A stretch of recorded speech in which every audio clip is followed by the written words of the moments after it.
A más de 200 millas al norte de la antigua Meca se encuentra el fértil oasis de Yatrib. Era una exuberante isla de verdor en medio de unas ásperas montañas volcánicas y de un suelo desértico incultivable. Su agua dulce y sus abundantes cosechas de grano y dátiles proporcionaban una cómoda vida. Pero Yatrib tenía problemas. Las tribus que habitaban tan idílico lugar estaban enzarzadas en una rivalidad mortal. Reunidas a la fuerza en tan pequeño oasis, las tribus estaban atrapadas en un comportamiento continuo de guerra y violencia. Era necesario que ocurriera algo que rompiera esa pauta. El mismo año en el que realizó su místico vuelo nocturno a Jerusalén, Mahoma conoció a 6 peregrinos de Yatrib que hacían su peregrinaje anual, o Hajj, a la Kaaba, en la Meca. Les contó a los hombres su misión y les recitó los versículos del Corán. Los hombres se sintieron conmovidos por el mensaje de Mahoma, pero también vieron en la persona del profeta a alguien que podía mediar en la situación de estancamiento en la violencia de Yatrib. Le hicieron una oferta. Los ciudadanos de Yatrib se someterían a Alá. A cambio, Mahoma sería su líder. Mahoma fue invitado a una comunidad que estaba en gran medida dividida y en desorden. Y lo invitaron diciéndole que necesitaban un líder fuerte para que organizase y guiase a la comunidad. Mahoma vio la oportunidad de expandir el Islam en Yatrib. También vio el santuario que lo protegería, a él y a sus seguidores, de la persecución. Pidió a todos los musulmanes que recogieran sus cosas y abandonaran la Meca para empezar una nueva vida. Era una empresa arriesgada, pero los musulmanes estaban dispuestos a arriesgarse. Mahoma y su discípulo más próximo se quedaron hasta que la mayoría de sus seguidores había abandonado la Meca. Los líderes Quraysh pronto comprendieron que cuando Mahoma se marchase ya no podrían controlarlo y se convertiría en el líder de sus rivales y posibles enemigos. Tomaron una decisión. Mahoma debía morir antes de llegar a la nueva tierra.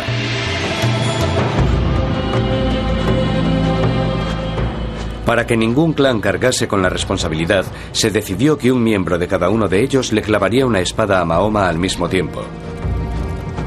Los hombres buscaron desesperadamente por toda la Meca, pero Mahoma había sido advertido de la amenaza y había huido.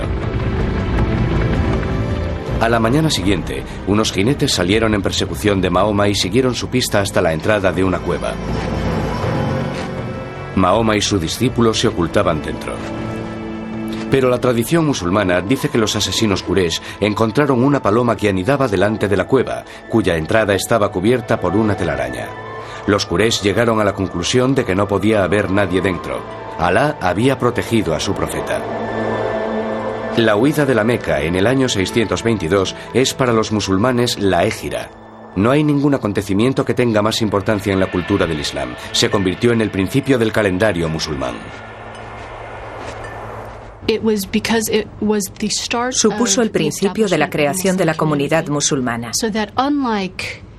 A diferencia del calendario gregoriano que comienza con el nacimiento de Cristo, el calendario musulmán o islámico se basa en el calendario lunar y también en el concepto de comunidad.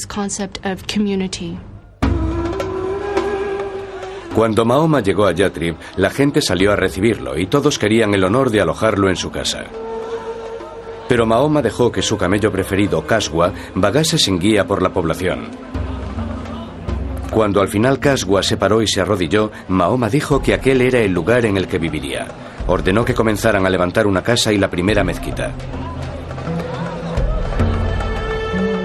A partir de entonces, Yatrib se llamaría Medina, nombre que simplemente significa ciudad. Pero el mayor cambio se produciría en la naturaleza de la propia comunidad. Las visiones de Mahoma produjeron nuevas palabras para unir a sus propios seguidores de la Meca y a la gente de Medina. El Corán tenía un versículo nuevo. Aquellos que creyeron e hicieron la Égira, y aquellos que ofrecieron sus casas y su ayuda, son protectores los unos de los otros. Lo que él comenzó a crear en Medina fue algo que nunca se había visto en Arabia, algo totalmente nuevo. Era una comunidad unida por un ideal, por una ideología común, por una religión compartida, no por la sangre. Estaba creando, por así decirlo, Una supertribu en la que la gente no estaba emparentada entre sí, sino que se relacionaban por la fe y por determinados acuerdos. Si pensamos en la Arabia del siglo VII, que se basaba en el parentesco tribal, la idea de una comunidad basada en la fe, a la que cualquiera podía unirse, esclavo, mujer, hombre, rico, pobre, negro, blanco, era algo revolucionario. Y por supuesto muy amenazador para algunos. Para unir más a las gentes musulmanas, Mahoma dio por terminado su luto por Jadilla y comenzó a tomar nuevas esposas. En total se casaría con 11 mujeres de tribus y clanes muy diferentes. Unos 7 meses después de que los musulmanes llegasen a Medina, se terminó la primera mezquita. Incluía un gran patio en el que decir las oraciones. Se sopesaron varios métodos para llamar a los musulmanes a la oración. Tocar un cuerno, como los judíos, una campana, como los cristianos. Pero al final se decidió que solo era necesaria la voz humana para llamar a la oración que Mahoma había enseñado a su pueblo. Se eligió a un hombre joven para hacer dicha llamada. Y por primera vez, los musulmanes oyeron las palabras que siguen sonando en las mezquitas de todo el mundo, atrayendo a todos a Dios. Allahu Akbar,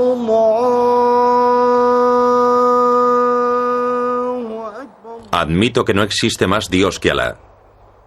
Admito que Mahoma es el apóstol de Dios. Venid a rezar. Venid a rezar. Mahoma creía que llamaba a los fieles a la vieja religión que los árabes habían compartido con el judaísmo y el cristianismo. Pero siguiendo las órdenes de Alá, el profeta comenzó a crear una nueva identidad para la comunidad islámica que la separaría de las otras formas más antiguas de monoteísmo. El Corán y el profeta creían que la revelación que se le había dado a Moisés en lo que se llama la Torá y la revelación de Jesús se habían distorsionado históricamente. No por parte de los profetas, sino de las comunidades que los siguieron.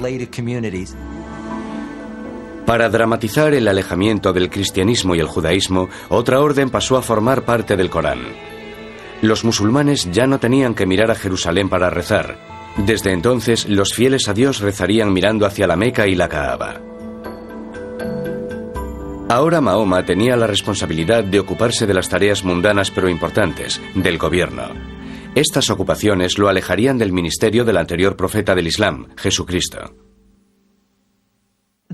Existe un contraste inmenso entre Jesús y Mahoma, que se deriva sobre todo del hecho de que, a diferencia de Mahoma, Jesús nunca fue jefe de Estado. Mahoma era un líder político. Eso significaba que tomaba decisiones que afectaban al trabajo, la economía, el comercio y la seguridad de Medina. Para proteger a la combativa y joven comunidad, Mahoma sabía que la política básica de Arabia tendría que cambiar. Y eso significaba que habría que enfrentarse a la amenaza de los Quraysh. Mahoma acabaría buscando una solución que el mundo teme y muy a menudo asocia con el Islam. Recurriría al conflicto armado.